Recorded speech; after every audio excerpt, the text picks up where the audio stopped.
Thank you, Mr. Speaker. Merci, Monsieur le Président. Thank you, Mr. Speaker. I'm honored to speak this evening to talk about Bill C-10. Today, I know the hour is late, but it still is Valentine's Day here in Ottawa, so I think my husband at home is watching, and I've never before stood in this place and been able to reference a husband. We've been married less than 3 years, so I do want to say, sweetheart, happy Valentine's Day. I really love you a lot, and I hope you'll stick with me. It hasn't been long enough that I'm really sure. No, I'm sure. I want to reflect on a very serious topic. It's hard to, as other members have mentioned tonight, it's hard to switch from love and romance into killer viruses, but I will. My namesake, and I won't say her name here, but my great-grandmother, I'm named for my great-grandmother. My middle name is Evans for my great-grandmother, who died in the Spanish influenza outbreak about 100 years ago. And it left a mark on our family to this day. I mean, I was raised by a mother who was raised by a mother who lost her mother when she was 3. It has an impact on a family, and I look at the Spanish flu outbreak and think that lasted 2 years, and it killed somewhere between 25 and 50 million people on a planet that at that time had less than 2 billion people. The planet has changed a lot. That outbreak managed to make its way around the world without the benefit right now of the things that modern society has done to increase the lethality and the longevity of viruses. We're now 7 billion people, and we have jet travel. I want to look at this issue from the point of view of humanity, separate from political parties, even separate from national identity. I want to look at it as humanity and an invisible parasite. And I want to say to my fellow human beings, be they conservative or liberal or Bloc or NDP or Canadians or New Zealanders or Brits, there is an unhealthy degree of hubris at the moment on the part of humanity, whether you're pro-vax or anti-max or sure of yourself in some way or another. We are too sure of ourselves. Humanity seems to think that we are in charge, that we can debate in this place at what point we decree the pandemic is over. No more masks, they're so annoying, we're so sick of it. Worrying about the vaccines, they're not working so well anymore. Well, guess why they don't work so well anymore? The pandemic is operating with humanity as their petri dish. I want to read into the record, and I don't usually do this, Mr. Speaker, but this is what has educated me a lot about COVID. I read through the scientific papers, but this Canadian author and scientific writer, Andrew Nikiforuk, wrote a book in 2008 called Pandemonium, subtitled Bird Flu, Mad Cow, and Other Biological Plagues of the 21st Century. He wrote it in 2008. I want to quote from his most recent articles that appear in an online magazine called, or newspaper called The Tyee, starting with this one from about a year ago, January 2021, in which Andrew Nikiforuk titled his article, "It's Me Again, COVID, Meet the Variants." And this is first person writing from the point of view of the virus. Quote, "I explained that I am the fire and you are the fuel. Many of your species believed that my presence couldn't change everything. Meantime, I've been evolving rapidly, as only the undead can do in a sea of endless hosts. And your white coats are now expressing, what's that splendid phrase? Widespread concern about my variants. You didn't notice the first one, D614G, which took off last March. It became the dominant strain in the world because it did a better job, as your white coats put it, quote, infecting upper airway epithelial cells and replicating in greater numbers, unquote, than the Wuhan strain. Natural selection favors the bold. Then came B117 in England in October. And next arrived 501.V2 in South Africa in November. Not to mention the mink variants in Denmark and the Netherlands and the Brazilian variant, B1128, which just flew to Japan. There are others I daren't even tell you about.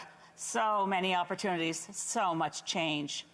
This is nothing personal, of course. Mutating is what the undead do. The more human cells we hijack, the more opportunities we have to replicate. And every replication is a chance to mutate and play with the genome, my genetic bits, at a rate of 1 or 2 a month. But when 10 or 20 mutations arise, well, it can transform my character and ambitions altogether, making it easier for my kind to kill, spread faster, and better evade your immune defenses. And right now, I am lethal enough to spread far, and I am concentrating on spreading faster. The scale of this you can't comprehend. The more hosts we conquer and infect, the more mutations that occur. And let me boast for a minute. Every thousandth of a liter of contagious fluid in a host's nose harbors something like 100 million to 1 billion viral replicators. Wow. The me that embarked from Wuhan on our great global journey is no longer the me that riding in ambulances in Ireland, Denmark, and France. Learn this: you will never meet the same virus twice. So let me give you hosts some humble advice. Party on. Don't wash your hands. Gather in poorly ventilated places and let me flourish and spread. Throw away those silly masks. Forget about public health and instead focus on the economy and the viral glories of global travel. Praise politicians who go on holidays, debunk the exponential function, and design lockdowns with more holes than Swiss cheese. Let your contact tracing systems fail. Let your leaders pretend the vaccines will solve all your problems. Don't test, or test badly. Support the vaccine conspiracy, storm a Capitol. Or just don't believe in me. I know that's not too much to ask. You have been a most generous and obliging host. Now just let my variants go. Aren't we all in this together? Remember, I am the fire, you are the fuel. Now that's what Andrew Nikiforuk wrote in the Tyee a year ago. So I want to know, is he feeling a bit more relaxed now about where we are with Omicron? This article appeared in December 2021. Omicron's here, we invited it in. With good policy, this massive 5th wave could have been avoided. Instead, our leaders embraced 4 big myths.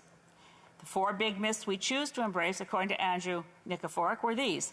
We find ourselves in this bad place because of the easy currency of bad ideas in a technological society. These dangerous ideas, and I'm only going to deal with 4, are worth reviewing again, because if we don't challenge and abandon them, we will be fighting COVID for years. Now, he goes on to discuss the work of a U.S. virus expert called Dr. William Hasseltine, a renowned expert who had this article in Forbes, December 17th of 2021. I commend it to my colleagues to look up and read, how Omicron evades natural immunity, vaccination, and monoclonal antibody treatments. And he notes that Dr. Hasseltine has made the point that coronavirus has been around for 1 million years at least, and can infect various animals. The next variant might well come from an infected population of mink or deer.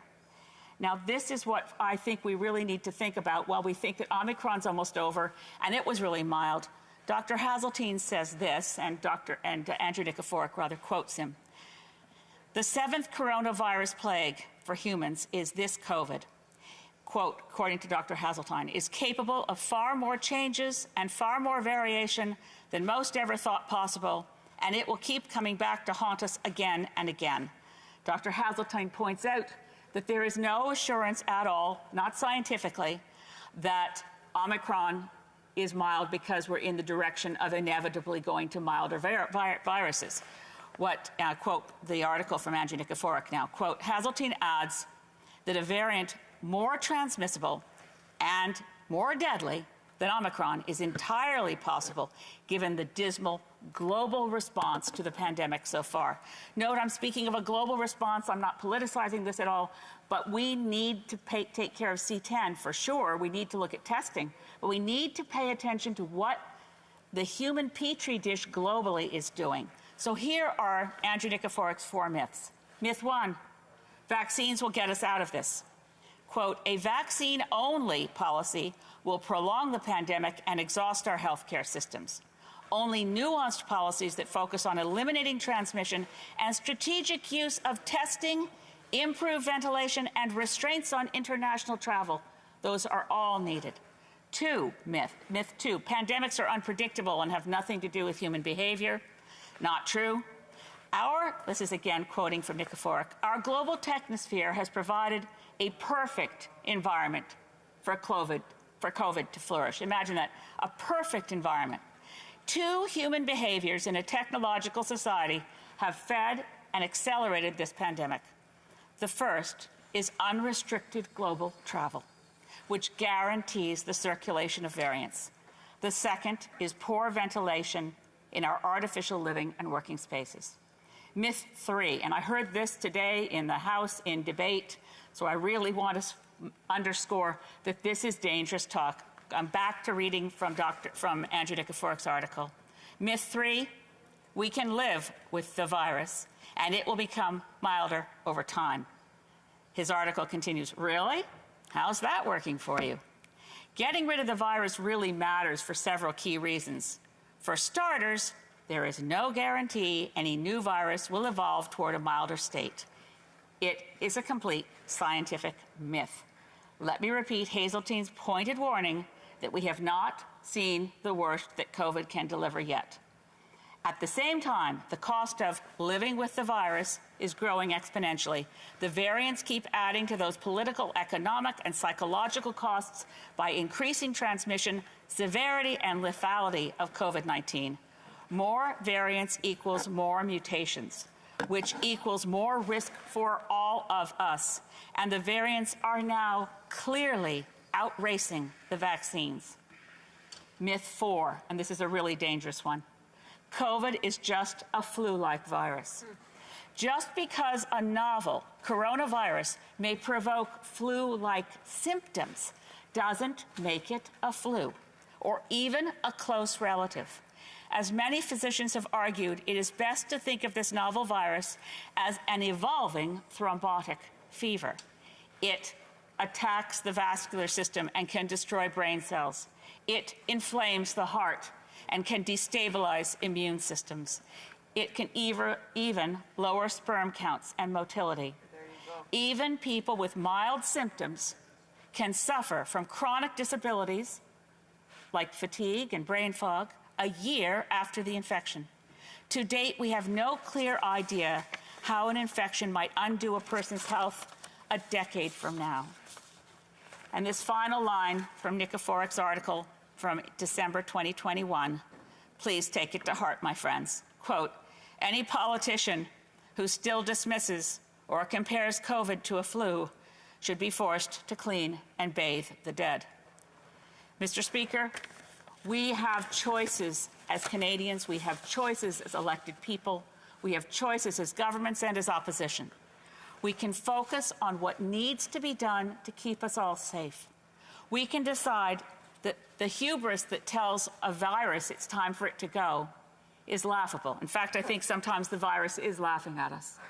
We have to be careful with each other. And that includes not demonizing others, whether they're anti-mask or anti-vaccine or pro-masks or pro-vaccine. We are all in this together. If there was ever an example of how humanity and wealthy industrialized countries can be brought to their knees from something invisible that comes out of nature and decides we're the host, or as Nikiforuk says, it's the fire, we're the fuel. We have to do some things rapidly. We need to do a much better job, and thank goodness we're getting rapid testing through Bill C-10. But we have to use those tests, we have to use them well, and we have to recognize vaccines are not the whole answer, they're part of the answer. Testing is not the whole answer, it's part of the answer. Being sure we keep to social distancing, being sure we keep to our masks, being sure we listen to public health advice. All of those things we must do. And again, this is a tough one because everyone wants the restrictions on global travel to be lifted. But when I read what a knowledgeable person like Andrew Nikiforuk says about the difference that air and jet travel has made in the spread of this virus, I think we have to be careful. We have to listen to public health advice and make sure we don't give COVID any more free rides. This is the enemy. The enemy is not another political party. The enemy is not a provincial leader who doesn't get it right. As Canadians, let's face it, as earthlings, right now we've got two big enemies. We've got the climate crisis, which is getting pushed to the side during this debate over viruses and over convoys and over protests. We've got two big threats. Climate crisis is a bigger threat to humanity than the virus, but the longer the virus is allowed to live among us, the scary idea that we can live with this virus is a dreadful fallacy. We need to work together. We need to protect each other, and I mean that from the bottom of my heart. There is no one in this place that I wouldn't trust with my life. If push came to shove, there isn't another MP in this place that if I went to them and said, I need help, we're here for each other at a very human level. Right now, humanity is not in the driver's seat. This virus is in the driver's seat. And as much as I wish we could say, here's the timetable, here's the date, the only reason I couldn't vote for the Conservative motion earlier today was that it said, here's a date certain where everything has to be lifted. And I'm thinking, we're not in the driver's seat here. We don't know when the next variant might come. But the more we learn about this, the more we know about this, the more we know that we have to be careful and protect each other and make sure that we don't encourage the virus to spread. Monsieur le Président, c'est maintenant une menace sérieuse pour tout le monde. Mr. Speaker, it is a serious threat to all of us as human beings. We are in the same boat. It is the truth, and it is just clear. Each other, and I think that means we have to recognize we have only one enemy stalking us, and its name is COVID-19. It's not Conservatives, it's not Liberals, it's not New Democrats, it's not Buckies, and it's not Greens. We are in this together, and I beg of you, let's pass C10, get those tests out so we can use that tool, but not make the mistake of thinking that that will be enough, nor that we know how long this may last. Please God, we make better choices than we've made so far, and I include all of us in that, in order to protect ourselves, our families, and the developing world, which desperately needs the vaccines. We desperately need to ensure vaccine equity, that Canada side with South Africa and India and get rid of the patent protections that are under the TRIPS agreement of the WTO. These are things we can do to make sure that this virus, which is circling the globe and treating humanity as its petri dish, let's put humans together, saving each other, and stop fighting among ourselves. Thank you. God bless you. Happy Tuesday, everybody. Questions and comments? The honourable member. You know when you know the name, you don't know the writing. Moose Jaw, Lake Centre, Lanigan. Yeah, how can you forget Thank you, Mr. Speaker, and happy Valentine's Day. I want to commend you on your robe. You look very nice. I used to wear one as a mayor, but known better wearing a bathrobe. And that leads me to my question to my honourable colleague, and I do appreciate her speech. And numerous times within the speech, she mentioned air travel and global travel. And I would just ask, through you, Mr. Chair, if she could please explain her trip to Scotland and the climate conference that was going there. Did she make that trip? And if so, could she please explain that and give me some alignment with regards to her comments in her speech? Thank you.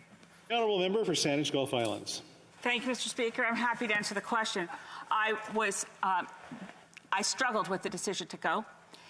I work hard at those events. They are not junkets.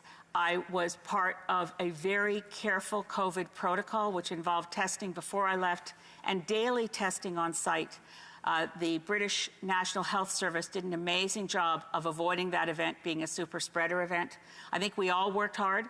And it certainly is the only trip I'll take internationally. It's the only trip I ever take internationally is to go to a climate negotiation, because the threat of the climate crisis, as I mentioned, is the only thing that eclipses COVID right now, short of a nuclear war. Questions and comments, and I really apologize, I should have gone to the member for Vancouver Centre first. Vancouver Centre. Thank you very much, Speaker. On an excellent speech. Everything she said was true. It was factual. I wanted to ask her a question, however. Everyone is talking about lifting vaccine mandates and let's get back to taking care of ourselves. And we've seen that, and everyone look at what's happening. There's been a Point of order. There's been a point of order. That the member of Vancouver Centre, I don't know if the microphone's correct or something's not selected, but I know there's no translation going on, I'm guessing, is what the appel is. Can you hear me now? It's kind of sounding the same, unfortunately. We'll just give it a second here. Maybe the selection. Oh dear. Give it a try there again. Okay, can you hear me? You've got it there. The honourable member for Vancouver Centre. Thank you very much, Speaker. I wanted to congratulate my colleague for her really excellent speech. It was pointed. It was factual, etc. But I just wanted to ask her something. I know, and she talked about this, where people said, "Oh, we're going to learn to live with the virus." A lot of countries have been quoted as saying, "Oh, look at how this country is living with the virus." Today, there was a graph put out by some of the health authorities globally that showed that Denmark, who has been continuing to open everything and let everybody roam freely and saying we're going to live with the virus, has now skyrocketed. The graph shows a skyrocketing that's actually almost vertical, what is happening there. So I would like to ask her, what is her position on this, let's open up everything, let's live with the virus? What is her position on that? Honourable member for Saanich Gulf Islands. I thank my honourable colleague for Vancouver Centre. I absolutely think there could be almost nothing as dangerous as saying let's live with the virus.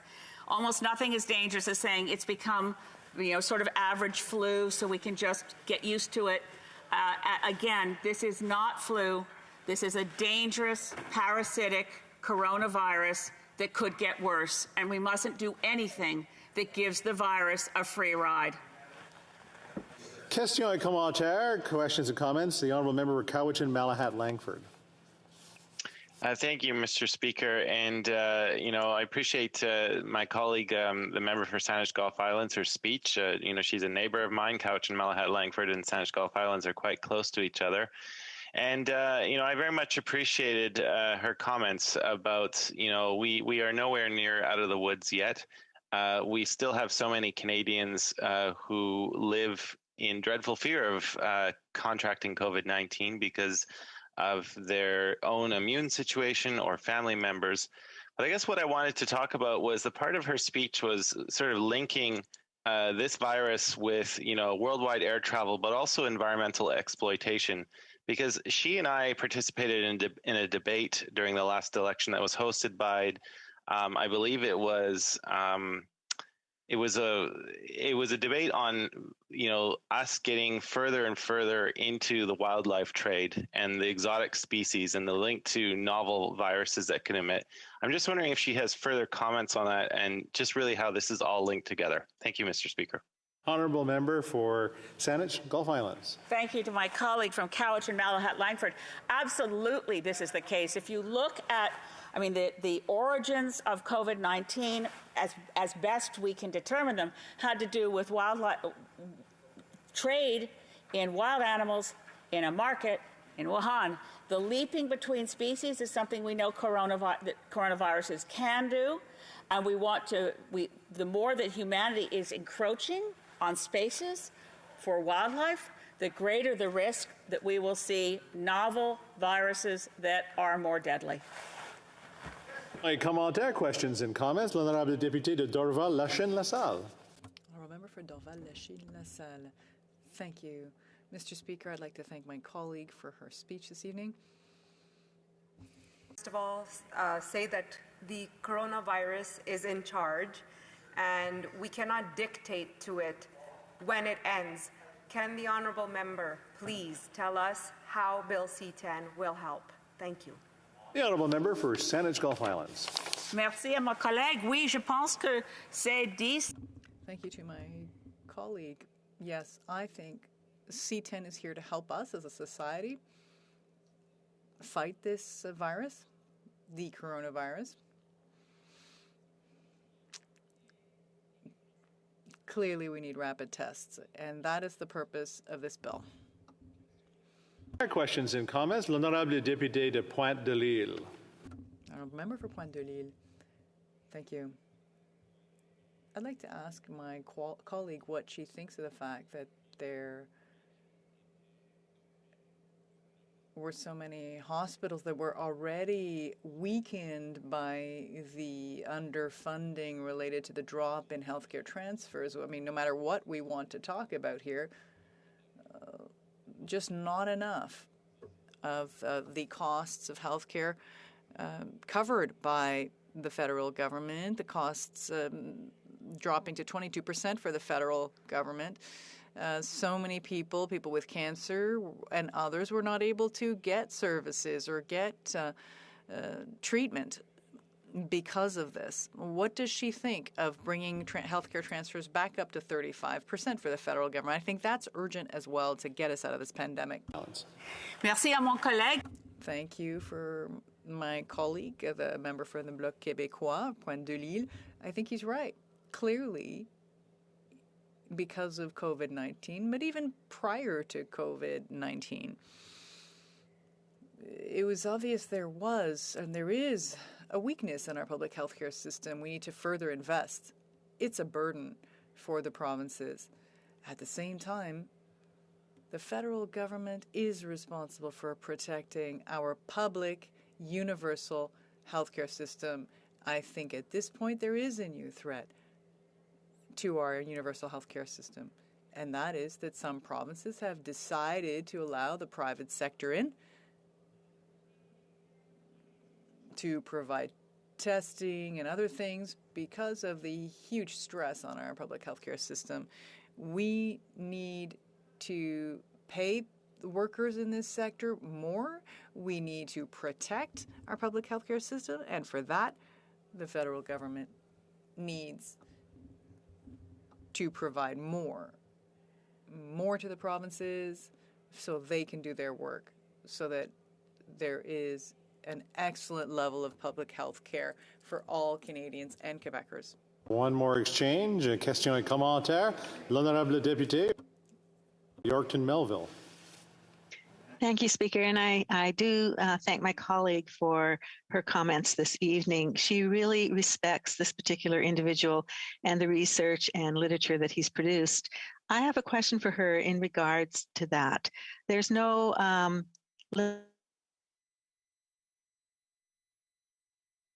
I think the honourable member shut her microphone off there. If not, just give that a try. Because there you go. Are we good? Keep going. Okay. So I just wanted to bring to her attention something that concerns me, that red flags for me, and that is that there are many, many highly reputable, recognized, published, award-winning members of our society who are scientists, epidemiologists, who are professors and researchers, and have had high reputations until they challenged the science. And I think challenging it is really, really important to ensure that we are getting good information, and Canadians are concerned about that.